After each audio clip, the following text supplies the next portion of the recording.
لبيك اللهم لبيك لبيك لا شريك لك لبيك إن الحمد والنعمة لك والملك لا شريك لك. موسم پھر آ رہا ہے یہ حج کی بہار کا، پوچھو نہ حال زارے دلے بے قرار کا. کیا امتحان لیتے ہو صبر و قرار کا، پیمانہ بڑھ چکا ہے میرے انتظار کا. رختے سفر وفور محبت کا باندھ لو، عزم سفر ہے آج مقدس دیار کا. در پہ کھڑا ہے کب سے یہ دیوانہ شوق میں، جلوہ بھی شاید آئے نظر حسن یار کا. 100 بار آؤں سر کے بل آؤں دل و جاں سے، 100 بار آؤں سر کے بل آؤں دل و جاں سے، آنا میرا قبول تو کر بار بار کا.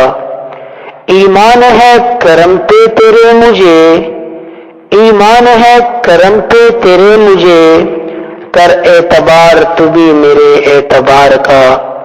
پھر شوق موجزن ہے کہ عمران چلے وہیں، پھر شوق موجزن ہے کہ عمران چلے وہیں، پھر انتظار ہے انہیں لیل و نہار کا. لوگوں پر اللہ تعالی کا حق ہے اس گھر کا حج کرنا، یعنی جو شخص اس کی طرف راہ چلنے کی قدرت رکھتا ہو، اور جو نہ مانے پھر اللہ تعالی پرواہ نہیں رکھتا جہان والوں کی. حضرت ابن عباس رضی اللہ عنہ سے روایت ہے، پیارے نبی صلی اللہ علیہ وسلم نے ایک دفعہ خطبہ کے دوران فرمایا کہ اے لوگو، تم پر اللہ نے حج فرض کیا ہے. حضرت اقرا بن حابس رضی اللہ عنہ کھڑے ہو گئے اور کہا اے اللہ کے رسول، ہر سال فرض ہے. پیارے نبی صلی اللہ علیہ وسلم نے فرمایا کہ اگر میں کہتا کہ ہر سال فرض ہے تو پھر تم پر فرض ہو جاتا، اور جب فرض ہو جاتا تو تم نہ اس پر عمل کرتے اور نہ کر سکتے. حج عمر میں ایک مرتبہ فرض ہے، جس نے زیادہ کیا تو وہ نفل ہے. حضرت ابو امامہ رضی اللہ عنہ سے روایت ہے، نبی اکرم صلی اللہ علیہ وسلم نے فرمایا کہ جس شخص کو حج کرنے سے کھلی ہوئی ضرورت یا ظالم بادشاہ یا کوئی معذور کر دینے والا مرض نہ روکے اور وہ بغیر حج کے مر جائے تو اسے اختیار ہے چاہے یہودی ہو کے مر جائے چاہے عیسائی ہو کے مر جائے.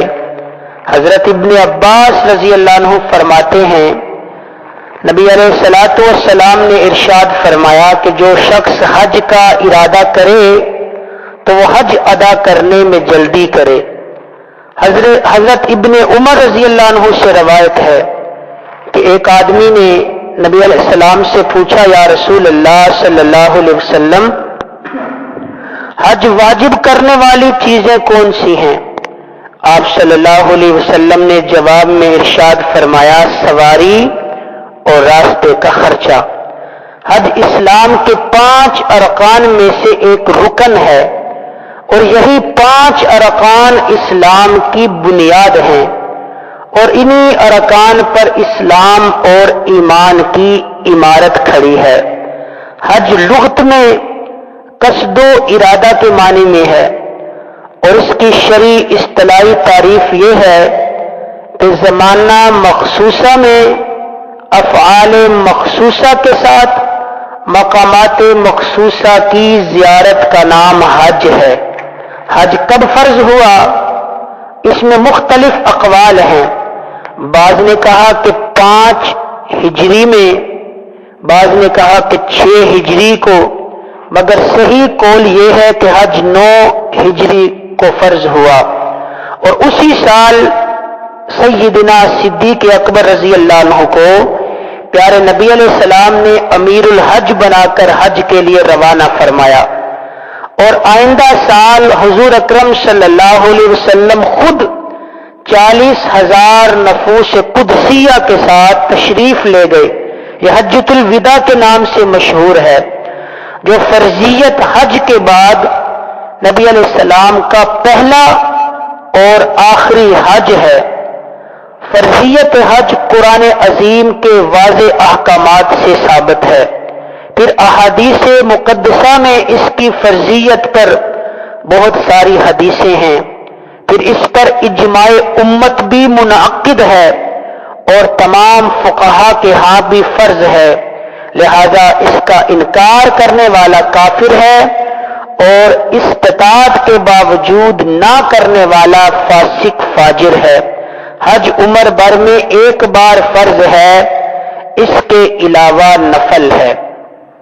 حج کے فرض ہونے کی شرائط: پہلی شرط یہ ہے کہ مسلمان ہو، کافر پر حج نہیں. آزاد ہو، غلام پر، لونڈی پر حج فرض نہیں. نمبر 3 بالغ ہو، بچوں پر حج فرض نہیں. نمبر 4 عاقل ہو، مجنون، پاگل، مدہوش و بے ہوش پر حج فرض نہیں. استطاعت یعنی اس قدر مال کا مالک ہو جو ضرورت اصلیہ اور قرض سے محفوظ ہو اور اس کے زاد راہ اور سواری کے لیے کافی ہو جائے. جن لوگوں کا نفقہ اس کے ذمہ واجب ہے ان کے لیے بھی اس میں سے اس قدر چھوڑ جائے جو اس کے لوٹنے تک ان لوگوں کو کفایت کر سکے. حضرت ابو ہریرہ رضی اللہ عنہ کہتے ہیں رسول اللہ صلی اللہ علیہ وسلم سے پوچھا گیا کہ کون سا عمل سب سے بہتر ہے؟ تو آپ نے فرمایا اللہ اور اس کے رسول پر ایمان لانا. پوچھا گیا پھر کون سا عمل سب سے بہتر ہے؟ فرمایا اللہ کے راستے میں جہاد کرنا. پوچھا گیا پھر کون سا عمل؟ فرمایا مقبول حج. حضور اکرم صلی اللہ علیہ وسلم کا مبارک ارشاد ہے کہ جو شخص رضائے الہی کے لیے حج کرے اور کوئی فسق و فجور یا فحش گوئی یا کوئی ایسی گفتگو نہ کرے تو وہ گناہ سے ایسے پاک صاف ہو کر گھر لوٹ کر آتا ہے جیسے اس کو ابھی اس کی ماں نے جنا ہے. ابو ہریرہ رضی اللہ عنہ سے روایت ہے نبی علیہ السلام نے فرمایا ایک عمرہ دوسرے عمرے تک کفارہ ہے صغیرہ گناہوں کے لیے جو ان دونوں عمروں کے درمیان ہوں، اور حج مقبول کا بدلہ صرف جنت ہے. حج مقبول کا بدلہ جنت کے علاوہ کچھ نہیں ہے. جنت ہے، جنت ہے. کتنی بڑی سعادت ہے. حضرت ابن عمر رضی اللہ عنہ سے روایت ہے کہ رسول اللہ صلی اللہ علیہ وسلم نے فرمایا جب تم حاجی سے ملاقات کرو تو اس کو سلام کرو، اس سے مصافحہ کرو، اس سے اپنے لیے دعائے مغفرت طلب کرو اس سے پہلے کہ وہ اپنے گھر میں داخل ہو جائے. یہ دعا اس لیے کہ اس کی بخشش کی جا چکی ہے. حضرت ابو ہریرہ رضی اللہ عنہ سے روایت ہے نبی علیہ الصلوۃ والسلام نے فرمایا کہ حج عمرہ کرنے والے اللہ تعالیٰ کے مہمان ہیں. اگر وہ اللہ سے کوئی دعا مانگتے ہیں تو اللہ ان کی دعا قبول کرتا ہے، اور اگر وہ اللہ تعالیٰ سے مغفرت مانگتے ہیں تو اللہ مغفرت فرماتا ہے. کتنی بڑی سعادت ہے.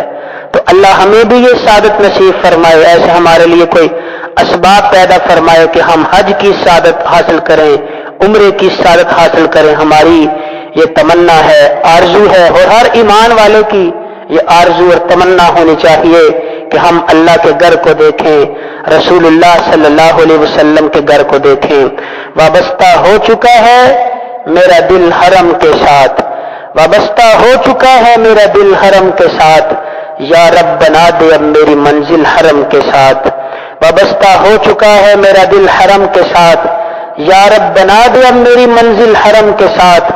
یکتائے روزگار ہے عارف و مرد حق، یکتائے روزگار ہے عارف و مرد حق، ہو جائے جس کو نسبت کامل حرم کے ساتھ.